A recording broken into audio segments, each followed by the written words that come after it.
Hi, welcome to our channel of IGNOU Audiobooks, Indira Gandhi National Open University, School of Extension Development Studies, SOEDS, Postgraduate Diploma in Development Studies, PGDDVS, MDV 101 Introduction to Development and Development Theories, Block 1 Development, an Overview, Unit 4 Political Development, 4.1 Introduction, the Development of the Institutions, Attitudes and values that form the political power system of a society is called political development.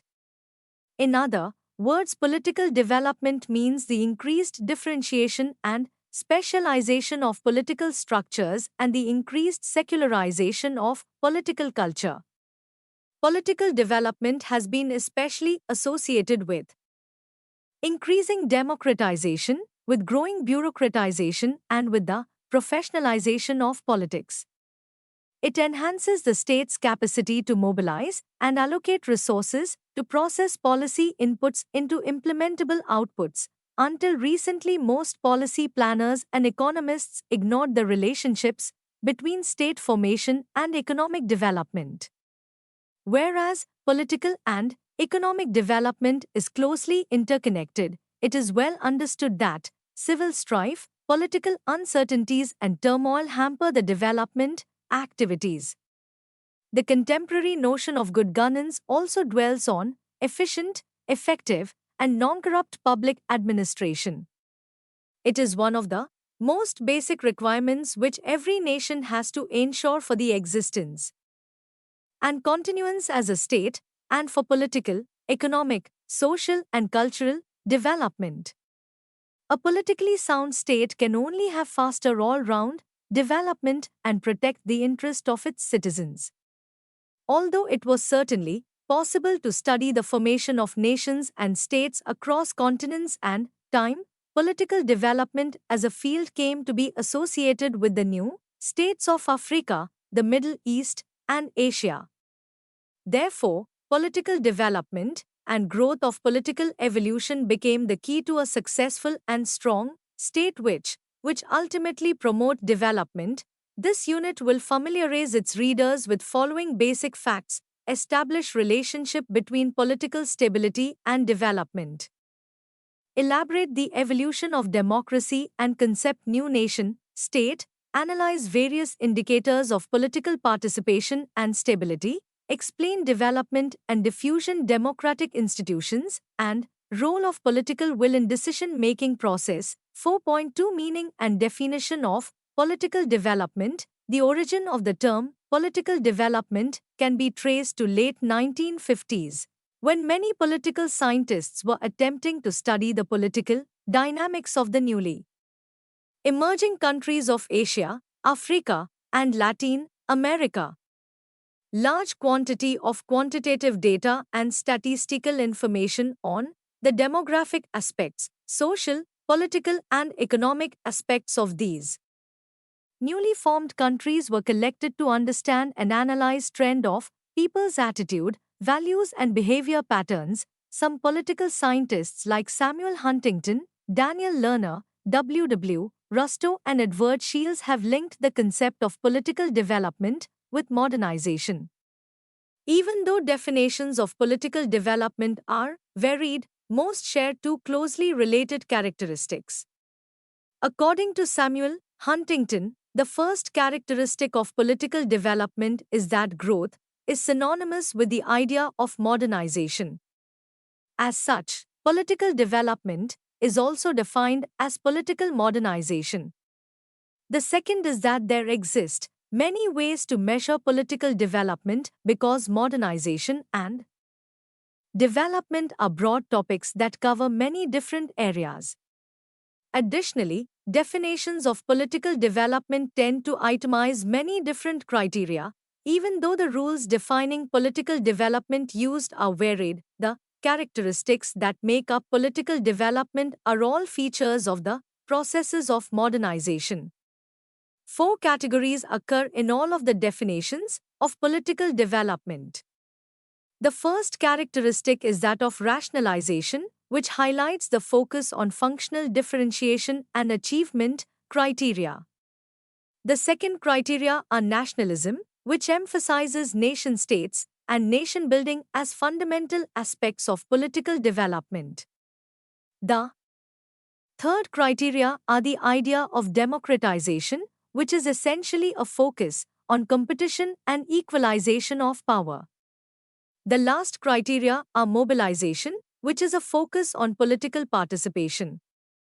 Political participation stipulates that the greater the level development, the greater the level modernization. Lucian W. Pye has vividly examined diversity in the explanation of the concept of political development.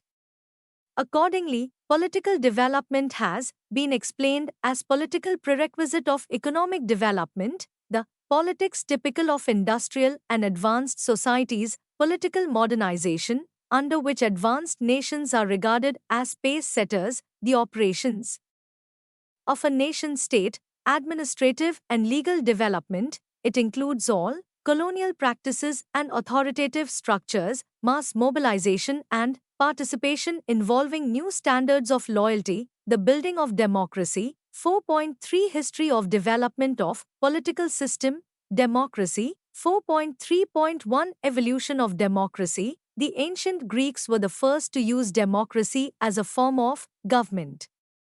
Under Pericles, male citizens in Athens participated in the daily running of government. This form of direct democracy excluded all non-citizens, such as women and slaves. In ancient Rome, a government where officials were chosen from among eligible citizens was established. A republic, as this form of democratic government is known, is not a direct democracy. It is called representative democracy, since only a few chosen officials represent the citizens as a whole. As a form of government, democracy was rare in Europe between 2nd and 13th centuries. In 1215 CE, the nobility in England forced King John to sign a great charter, the Magna Carta, recognizing their rights as landowners, citizens of England, and subjects of the king. After that, it was not until the late 1600s that democratic ideals began to resurface in Europe, when some English and French philosophers began promoting democratic government in place of the absolute monarchies under which they lived. In England, the English Bill of Rights was passed by Parliament after the Glorious Revolution of 1688. Power was transferred from Catholic James to his son-in-law and daughter, William and Mary, both of whom were Protestants. The Bill of Rights ensured the supremacy of Parliament over the monarchy in England. England was not yet a true democracy, but it was taking steps toward becoming one. As English subjects, the colonies in America had the benefit of knowing a democratic form of government. In 1776, the American colonies declared their independence from England based on many real and perceived wrongs that they had suffered. The original revolutionaries wrote a declaration outlining their grievances and claimed the right to self-rule or sovereignty. The Declaration of Independence included many Enlightenment ideas: the right to life, liberty and property, religious toleration and freedom of speech, separation of powers. The success of the American Revolution and its guiding principles was a major inspiration of the French Revolution in 1789 and the Latin American revolutions of the 1790s and early 1800s. Proof that foreign rule and slave chains could be thrown off was extremely encouraging to the mixed-blood inhabitants of the Caribbean islands and Latin America. In the 1830s and 1840s, a series of democratic revolutions occurred throughout Europe. Most of them were harshly put down. After World War II, most of Northern, Western and Southern Europe, America, Japan, South America and the parts of the former British Empire practiced some form of democracy.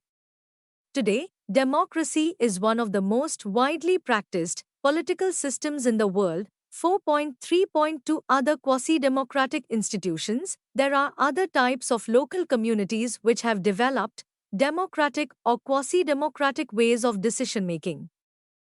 City-states in particular have an important place in democratic history. At the basic level, there are many groups or communities that moderns do not often think of in their discussion of government because these groups are not compact, geographical units like villages. For instance, in addition to the more obvious types of village government described above, the Chinese people have engaged for millennia in a maze of guilds, caste and community sabhas, surname clubs, savings associations, Buddhist sanghas, scripture reading clubs, and religious and cultural societies, many of which have employed councillor, representative, and quasi-democratic techniques. Even a cursory search of the rest of the world finds a great deal of evidence for voluntary, self-governing associations of various types. Such groups, including religious congregations, resource management, cooperatives, labor unions, and financial institutions, meet important, common needs for those involved in them, and the way they are run has much to do with the way power is exercised in the greater society of which they are a part.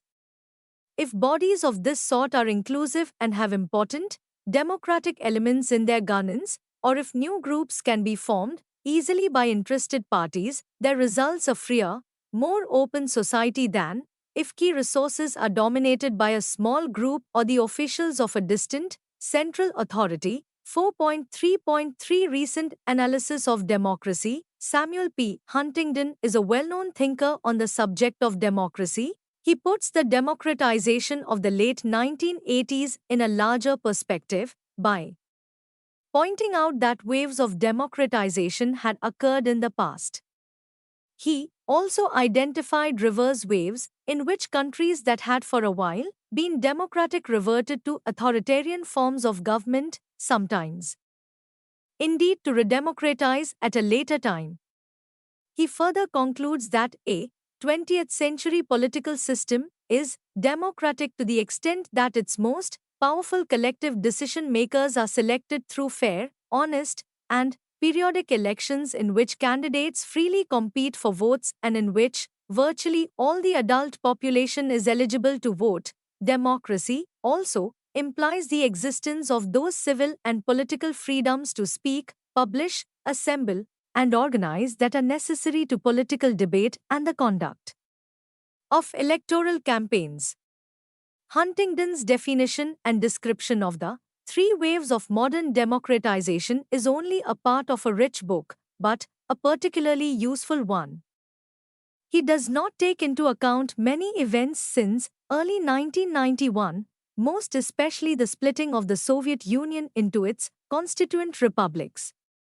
The terminology democratized, authoritarian, reverted to authoritarianism. Huntington's graphic presentation distinguishes between democratic or semi-democratic phases or non-democratic phases of previously democratic countries.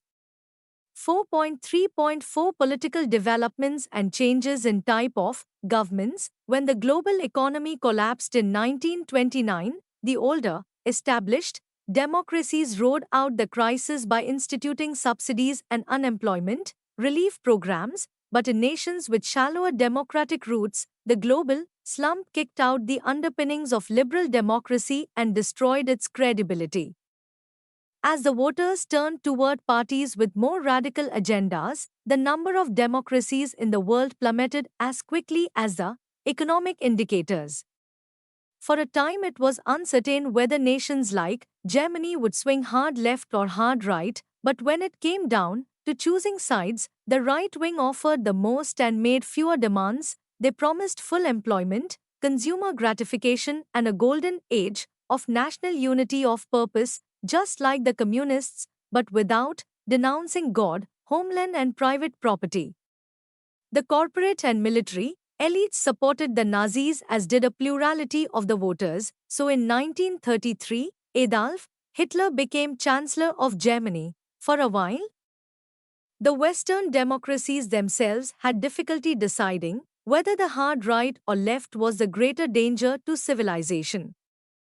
Then, in 1936, the Spanish right wing rose against the democratically elected leftist government, and fascism lost most of its respectability worldwide, across Asia and North Africa, in the old heartlands of civilizations, there were hints that the old era of imperialism might be coming to an end. In 1932 and 1936, the British set the ancient nations of Iraq and Egypt free, while they also arranged a larger measure of self-government for India in 1935 after a mass protest campaign orchestrated by Mohandas Gandhi, with the 1931 Statute of Westminster. The UK reorganized the empire into a new commonwealth which granted independence to the dominions. The Americans meanwhile set up an autonomous Commonwealth of the Philippines with the passage of the Tidings-Macduff Act in 1934. Unfortunately, there were plenty of younger countries which had missed out on the 19th century frenzy of conquest and had now decided to make up for lost time. However, timing is everything. It was not considered appropriate for them to begin a new round of empire building now that the civilized world was turning away from that sort of thing. So when Japan invaded Manchuria, 1931, and Italy invaded Abyssinia, 1935, the rest of the world loudly, but importantly, condemned them. Then Germany started to carve a new empire out of smaller European neighbors, Austria, Czechoslovakia, 1938, but it wasn't until the third nation, Poland, 1939, was overrun that the Western powers bit the bullet and declared war. The Second World War changed the political map of the world. It began wiping nations off the earth by the bucketful. Between 1937 and 1942, 18 nations were plowed under by the relentless bulldozer of war. 10 nations, Austria, Czechoslovakia, Poland, Denmark, Norway, Netherlands, Belgium, France, Yugoslavia, Greece, were swallowed up by the Germans in just 3 years. One country, Albania, was annexed by the Italians, and 3, Estonia, Latvia and Lithuania, disappeared into the Soviet Union.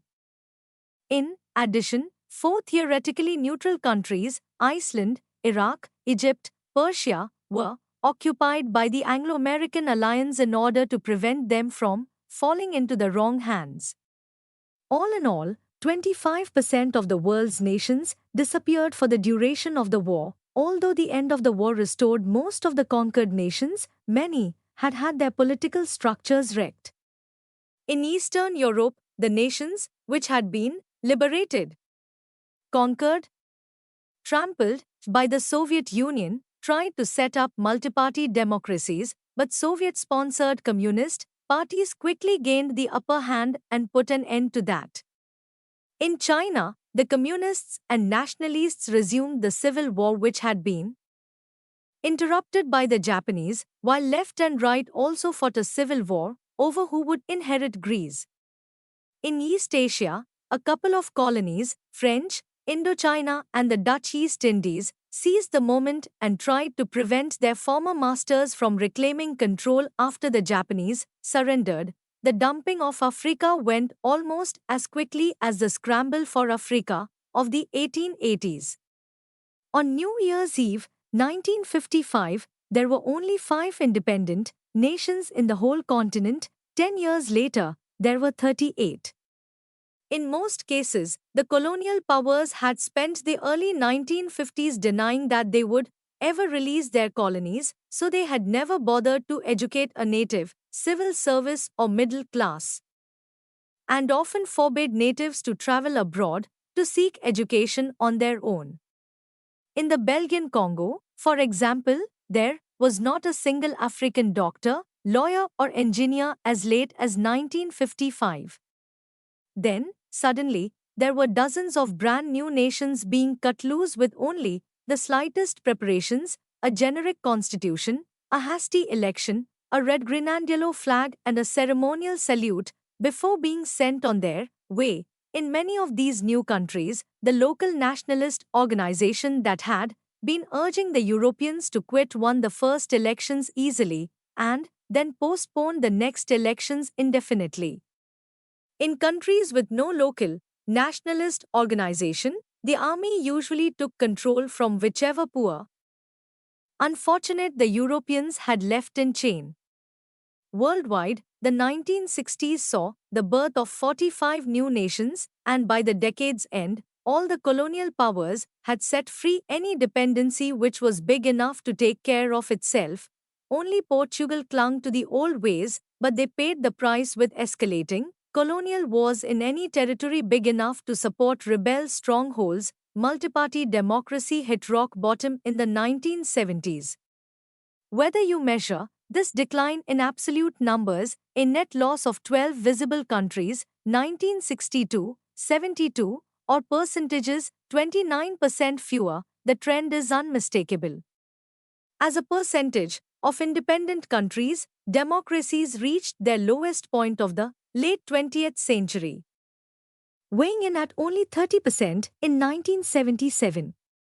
In terms of total population, the post-colonial low of 19% was reached during the period 1975 to 1977, when Indira Gandhi declared a state of emergency and suspended civil rights in India to avoid being jailed for corruption. What was happening to all these countries?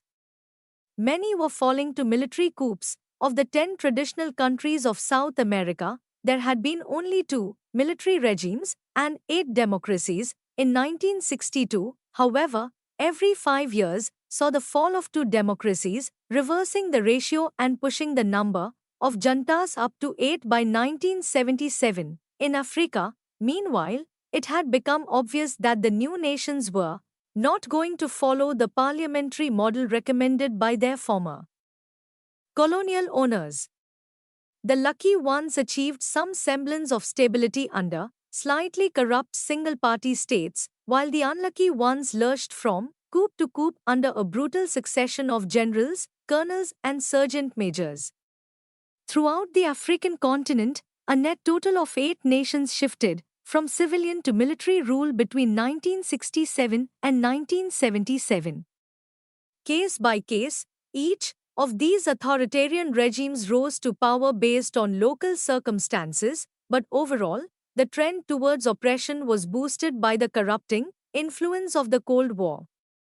Both East and West preferred strong, stable regimes allied to their side and sworn to oppose the other, rather than unstable democracies which might roll left or right without warning. And even if the Western democracies occasionally had moral qualms about arming thugs, they knew that the Soviets didn't, so any nation ostracized by the West stood a good chance of becoming a Soviet ally by default. Therefore, each side had a strong incentive for the superpowers to blindly support their cronies, no questions asked. The crisis of democracy even touched the United States, normally among the most stable of the world's republics. The failure of the American intervention in Vietnam had polarized national politics, and when the Nixon administration was caught trying to stifle domestic opposition with a web of illegal activities, the president was forced to resign, an unprecedented event in US history. The trends were not uniformly bleak, however. The Mediterranean rim of Europe, long a stronghold of authoritarianism, finally rejoined the civilized world when Spain, Portugal, and Greece all held their first free elections in quite a while. Another anomaly on the map of West Europe disappeared in 1972 when Switzerland became the last European nation to give women the vote. The liberalization of Portugal led to the hasty withdrawal from the world's last overseas empire, followed quickly by exploding civil wars in the successor states. The final year of the decade hinted at the beginning of a change as many of the century's most brutal tyrants were overthrown. In 1979, invading neighbors were driving Pol Pot of Cambodia and Idi Amin of Uganda out of power, while French intervention drove Bokassa out of the Central African Empire. Matthias Nkrumah of Equatorial Guinea was removed and executed by his nephew. Both the Pahlavi dynasty of Iran and the Somoza dynasty of Nicaragua were overthrown by domestic uprisings, and the beleaguered apartheid regime of Rhodesia accepted the inevitability of Zimbabwe. Although the successor regimes were sometimes only slight improvements, if that, the future was looking a bit brighter. The 1980s, however, were a decade of growing freedom in the Third World. In South America, the number of military governments drastically dropped off. From 7 in 1980 to 5 years later. Along the Pacific rim of Asia, the pendulum was also swinging back toward democracy as local economies boomed. Meanwhile, pragmatic, reformist regimes had come to power in the Soviet Union and China and were gradually dismantling the communist state. Then, in the final few months of the decade, the avalanche hit, and the communists surrendered power throughout Eastern Europe. The crisis and collapse of the Soviet Union brought forth two great surges of democracy, the first in the fall of 1989 when the communists surrendered their monopoly of power in the satellite nations, and the second in the summer of 1991 when the constituent republics of the Soviet Union seceded. There was also a parallel surge of nationhood as four former communist unions, the USSR, Czechoslovakia, Ethiopia and Yugoslavia, shattered into 24 ethnic nations. All across the globe, the various petty tyrants who had stayed in power by playing one side against the other in the Cold War were swept away. The pro-Soviet among them were cast adrift, friendless and alone, while the pro-Western soon realized that their former sponsors didn't need anti-communist thugs anymore. Throughout the Third World, strongmen agreed to relinquish their power. They released opposition leaders from jail, scheduled elections and pilfered national treasuries to set up retirement accounts in offshore banks. The end result was a world that has changed unrecognizably from the world 20 years earlier. In the early 1970s, democracies were scattered in a few small clusters on the edges of the great land masses. By the late 1990s, four continents, Europe, Australia and the Americas, were almost entirely democratic. Africa had gone from almost entirely oppressive to only about half, and even if some of the new democracies didn't quite have the hang of it and occasionally continued to harass the opposition, reward cronies and fudge the ballot counts, at least the jails were emptied of dissidents and the press was allowed to complain more vocally about government abuses. There is no single effect that the end of the Cold War had on hot war worldwide.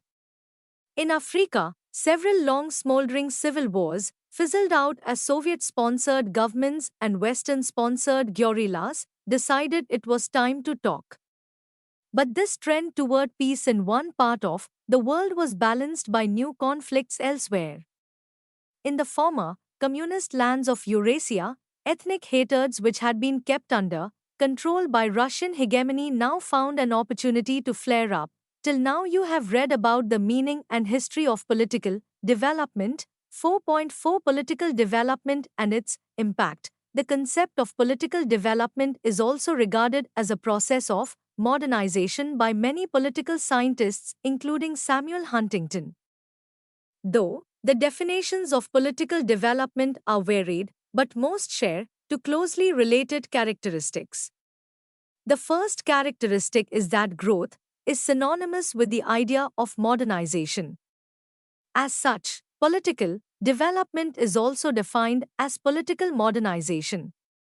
The second is that there exist many ways to measure political development because modernization and development are broad topics that cover many different areas. The characteristics that make up political development are all features of the processes of modernization, the paradigm of modernization, which was inspired by Weber, and which is a departure from the premise that economic development flows a series of change in the social order that in return transforms the political systems.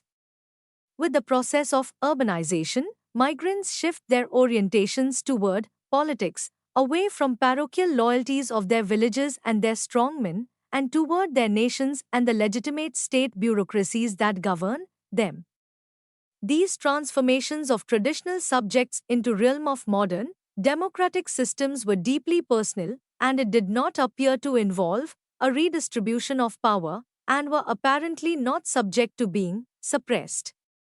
Although modernization literature had a dichotomous view of society as either traditional or modern, the political development literature of the 1960s also exhibited ambivalence about precisely how separate the traditional and modern spheres were and even how beneficial or detrimental each was to political development. Hagopian, 2000. The three great trends in political development at the century's end were modernization, followed by globalization, and the third wave of democratization, have led scholars to return to the large question of the nature of the relationship between economic and political development and even to revive modernization theory. Relentless globalization appears to be making world politics as homogeneous as popular culture, to the point where one may reasonably wonder today whether distinctions between the First World, Second World, and Third World retain any conceptual validity. International norms and blue-beret troops, moreover, are making the world safer for democracy than at any time in history. Indeed, it would be difficult not to be tempted to see in the growth of middle classes the dissemination of new technologies bringing more information more quickly to more of the globe's inhabitants than ever before, and in the toppling of dictatorships, some connection between socio-economic change and the march of so many nations toward Western-style democratic governance. If the field of political development depends on the success of political development, then these trends that dominated the 1990s may have breathed new life into political development. There are as many views as many political scientists on the content, perspective, and nature of political development. Most of the scholars and political scientists see political development as something which is dependent on other variables like modernization and westernization. Much of the debate on political development fails to arrive at conclusion due to value judgment, different variables, and unidirectional approach to the understanding of political development. There is complete neglect of a country's history and its various political traditions. Paradoxically, these startling developments that render the concept of modernization somewhat problematic at the same time help to make the case that political development deserves to survive as a legitimate subfield of inquiry of comparative politics.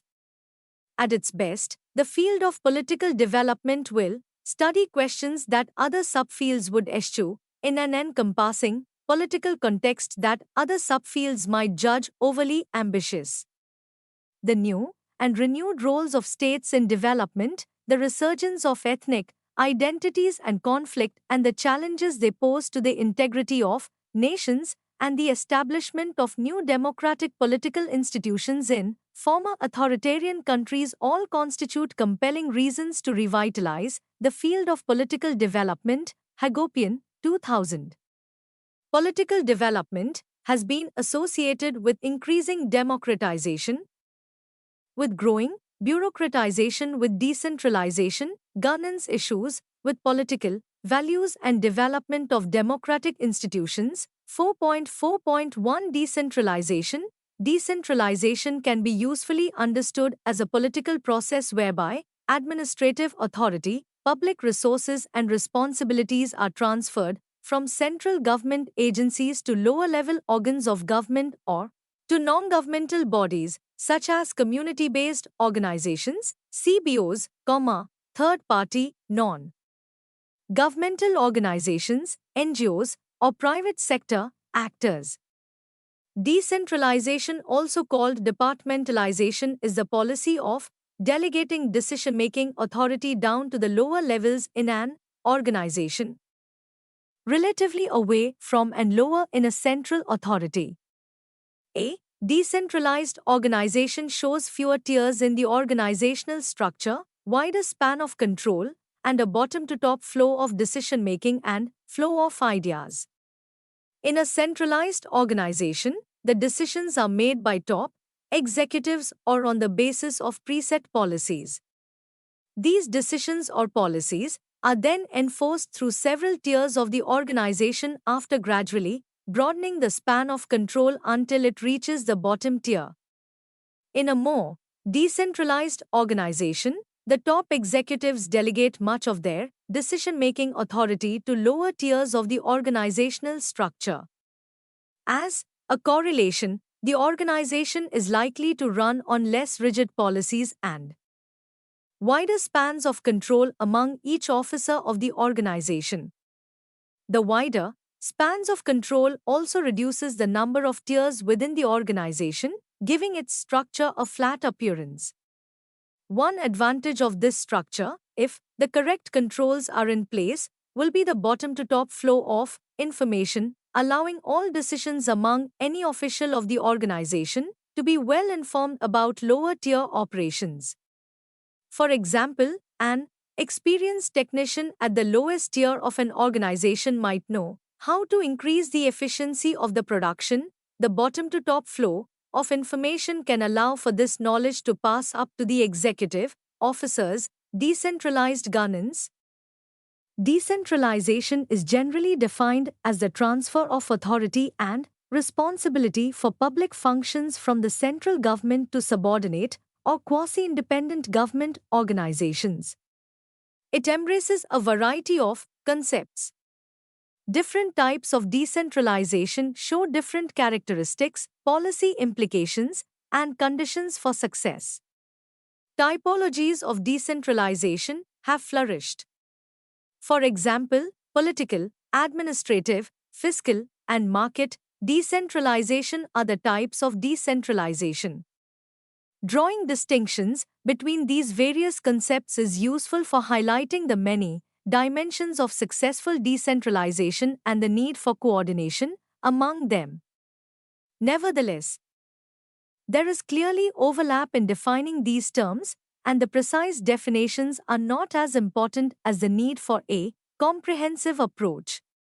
Political, administrative, fiscal, and market decentralization can also appear in different forms and combinations across countries, within countries, and even within sectors. Political decentralization aims to give citizens or their elected representatives more power in public decision-making.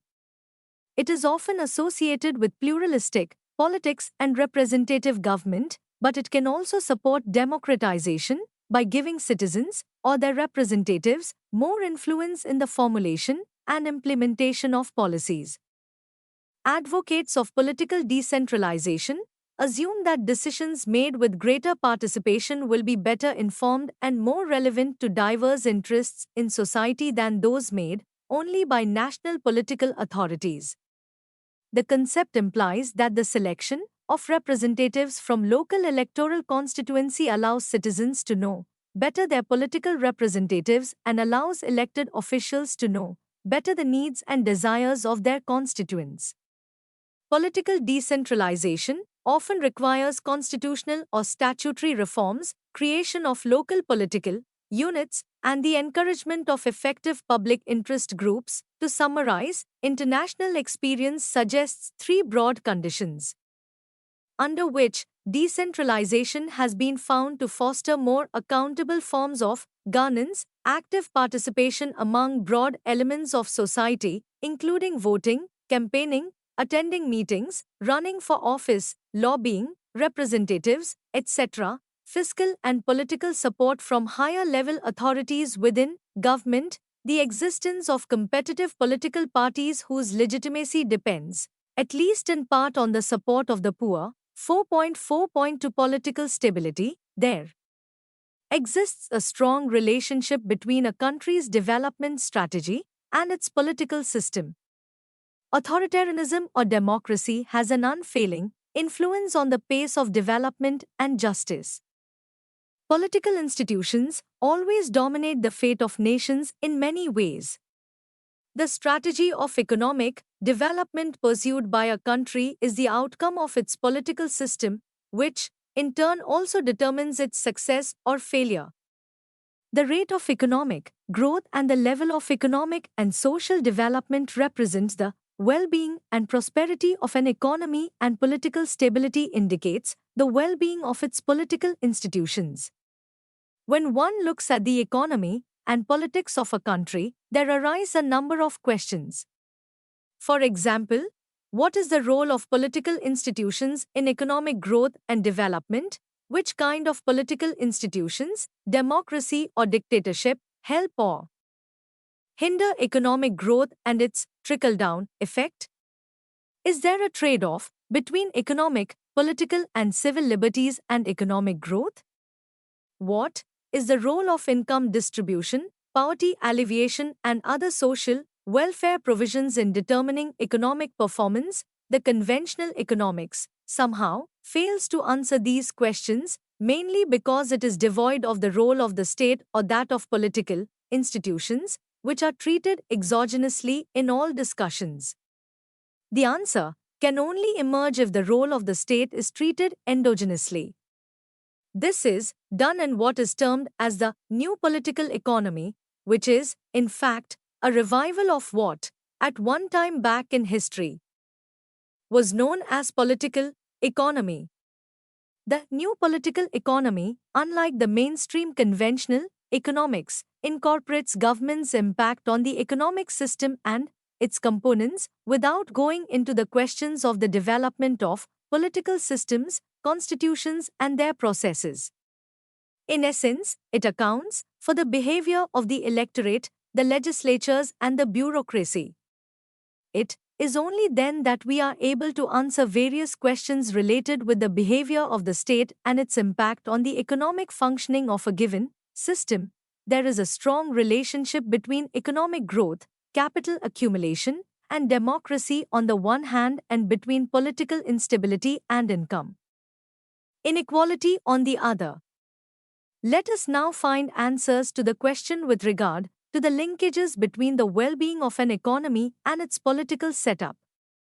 These answers emerge from the experience of different countries and take the form of distinct hypotheses as given below. Democracy retards economic growth. India's experience up to the 80s, democracy helps achieving high rates of economic growth. Authoritarian regimes lead to faster economic growth. East Asian experience, dictatorial regimes lead to poor economic growth. African and Latin American experience, all this leads to the conclusion that whether it is a democracy or a dictatorial regime, what matters is its political stability. The degree of political stability cannot be measured directly. It depends on a number of factors like political upheavals, riots, strikes and lockouts, crime and political assassinations, coups and change of power, infighting amongst political parties, scams, including rent-seeking and directly unproductive profit-seeking activities, lack of people's faith in the government, poverty and income disparities. One may use these indices to work out the degree of political stability in different countries, regions over different periods. This would lead to a number of interesting hypotheses establishing a link between the indices of political stability and economic growth. For example, during the periods of political unrest, or coups, or change of power, or even intense infighting within the ruling party, the rate of growth has been seen to slow down and even become negative, essentially through lower savings and investment rates and also through a lack of vision in the part of the bureaucracy.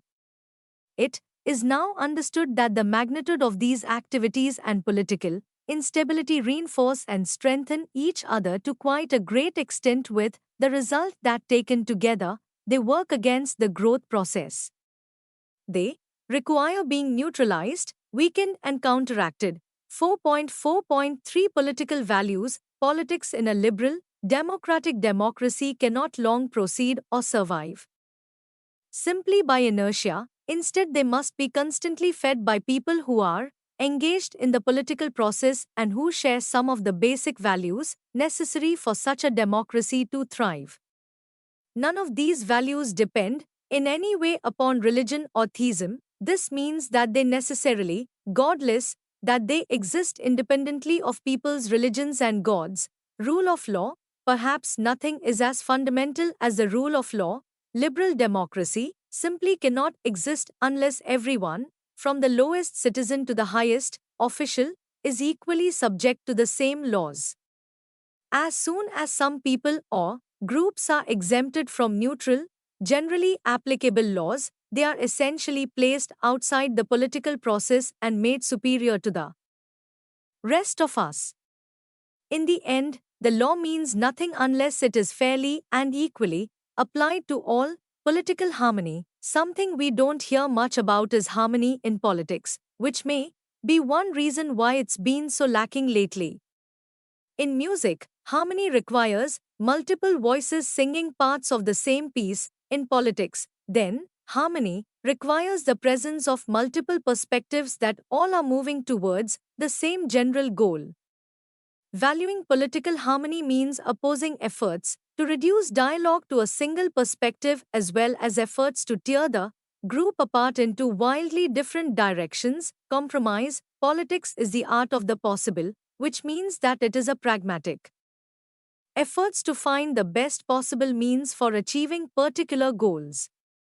In a diverse, pluralistic community, this means that politics cannot exist without compromise. People and groups will generally get some of what they want, but almost never all of what they want, because there will always be groups with different desires. Those who categorically oppose compromise thus oppose the political process of democracy. Liberty, autonomy, democracy, which is government by the people, cannot exist unless people are free and moreover have the freedom to govern themselves. If sovereign power ultimately rests with the people, it can only be because the people are free to be sovereign over themselves and to explore the various options available for structuring their common government. Otherwise, it's just another dictatorship masked as a democracy. Secularism, often derided by those who don't understand or believe in it, secularism is a critical component of liberal democracy. Secularism is the political principle of philosophy that there must exist some sphere of knowledge, values, institutions, and action that is independent of religious authority. If there is no such secular sphere, then everything is under ecclesiastical control, and this undermines the possibility for liberty and autonomy. Dispersed power, authority, the more power that is concentrated into fewer hands, the greater the threat to people's liberty and autonomy. This is true even when power is in the hands of those of goodwill, which is why we must guard against too much concentration of power in the government, in religious entities, and in private groups like corporations. Liberal democracy is best preserved by ensuring that social and political power is distributed as widely as possible, even if unevenly. Openness, honesty. If democracy is going to work, then the people must be well informed about what their government is doing in their name. This means, therefore, that the ability of the government to keep secrets from the people must be sharply limited. If the government is given too much latitude to keep secrets, then it's impossible for the people to make informed, educated decisions, and this means that those in power can retain power without appropriate consent from the governed. Equality, justice. Two closely connected political values are equality and justice. A liberal democracy requires equality because otherwise only the privileged portion of the population ends up being truly sovereign. A liberal democracy requires justice because that is the basis for an equitable application of the law. An unjust society is one where the rule of law, morality, and equality are all violated. Neither equality nor justice, though, require any gods or religions to defend them. Politics without religion, labeling these values godless, simply means that they are not founded upon the alleged will of any gods and do not depend upon belief in any gods for their validity. Many religious theists can adopt them and many godless atheists may reject them. Doing so, however, must occur independent of one's religious beliefs and assumptions. At the same time, though, it might be argued that by pursuing political values independent of any gods and religion, then one is also essentially pursuing politics without gods or religion. This would mean that liberal, representative democracy must itself be godless and irreligious in some basic way. Politicians and voters may have religious values which inform their decisions, but the political system itself cannot. The political system itself must be independent of any one group's claims about what their God wants or demands. Only in the absence of such demands can the individuals who participate in the system act with complete freedom regardless of the beliefs of those around them. This is why the godlessness of the political system is good not just for the system but also for the religious and theistic participants in it. 4.4.4 Development of democratic institutions. The problem of efficiency and dynamism of democratic institutions is very relevant for many countries, including Russia. As we know from the history, democracy has often degenerated into different types of autocracies with previous form, but not on the content of political institutions, which gradually lost its democratic nature and acquired a totally different character, considering the fact that during the democratic process in 1970-1990, a lot of countries in the democratic institutions fostered on the top of existed form, not relying on a strong agreement, pact, the main political forces, the probability that in a crisis situation, these institutions may be ineffective. It might be a kind of vicious circle. The new democratic political institutions cannot be effective enough because they did not provide the necessary support of the mass and elite groups in society, and they cannot gain support and legitimacy of these institutions because, in the eyes of most people, this system is not effective to help solve problems which faced by the society. It is quite difficult to break this cycle, especially in a time of the weakness of civil society and the inevitable coming after the first period of disappointment euphoria by popular democracy. The constant reference to the inadequacy and lack of democratic political institutions that lead to panic exclamations already shows alleged failure of democracy too.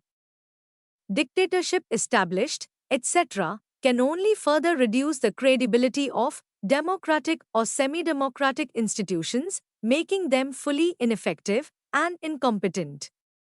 In turn, such an atmosphere in society, created by extreme Democrats with their statements that democracy is no longer the case and the extreme authoritarianism with their statements that democracy is not needed, only makes it easier for anti-democratic minded faction of the ruling elite, a faster and easier emasculation of democratic content of the main political institutions, leading to a gradual transformation of them into something else, resulting in an instrument of authoritarian rule.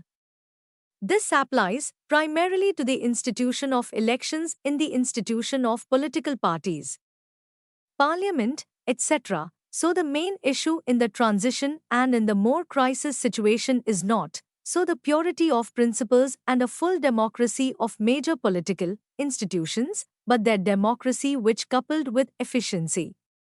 The main argument of supporters of authoritarianism has always been the adoption of the principle of inefficiency of democratic institutions, allegedly do not conform to national traditions and characteristics of this state, this civilization, etc.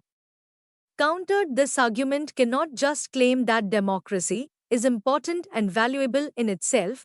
This point can be received only by part of intellectuals, but not a majority of the population, but the real confirmation of the effectiveness of democratic institutions and the inefficiency of authoritarian or totalitarian regimes, however, exactly the confirmation of the actual effectiveness of key democratic institutions are the most difficult problem in theory or in practical terms.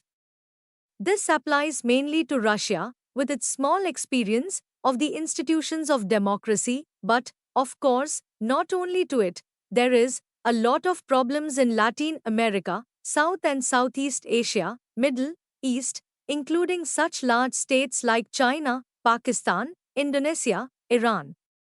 It should be noted that in the scientific and especially publicist literature, effectiveness of democratic institutions is often considered as self-evident, and it does not require proof and justification. Meanwhile, the issue of efficiency and effectiveness of democratic institutions in relation to countries not belonging to the Western and other civilizations that seemed to be insufficiently developed. In the context of modernization theory, the modern society and modern political system, which is usually meant as democratic, appears as the most effective, dynamic, adapt to rapidly changing conditions of modern development. But unlike earlier studies of modernization, in more recent work was found that effective modernization could occur only by relying on existing in this society traditions and traditional institutions. Otherwise, upgrading will split society and it will increase the social and internal political tensions. It means it will lead to the unstable political and economic system.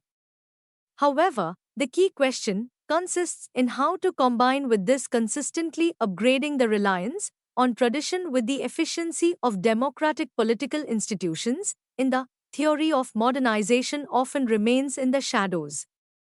To a large extent, this issue remains outstanding and, in most theories of democratic transit, in this section you have read about the impact of political development. 4.5 Summary. The definitions of political development are varied. Different political scientists have given different views and understanding, but all share two closely related characteristics.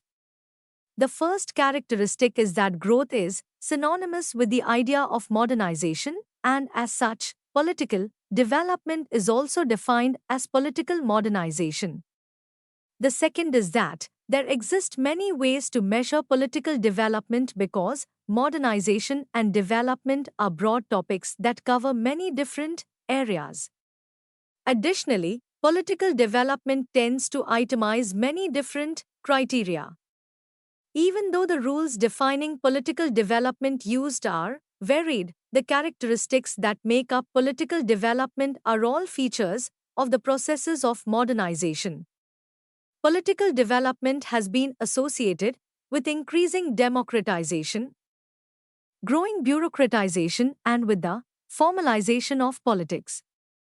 Building of nation-states has also been equated with political development, and we have seen how the formation of states and evolution of different systems of governance have evolved and survived the time. Thank you. Subscribe to our channel for more updates, and we will see you with the next chapter.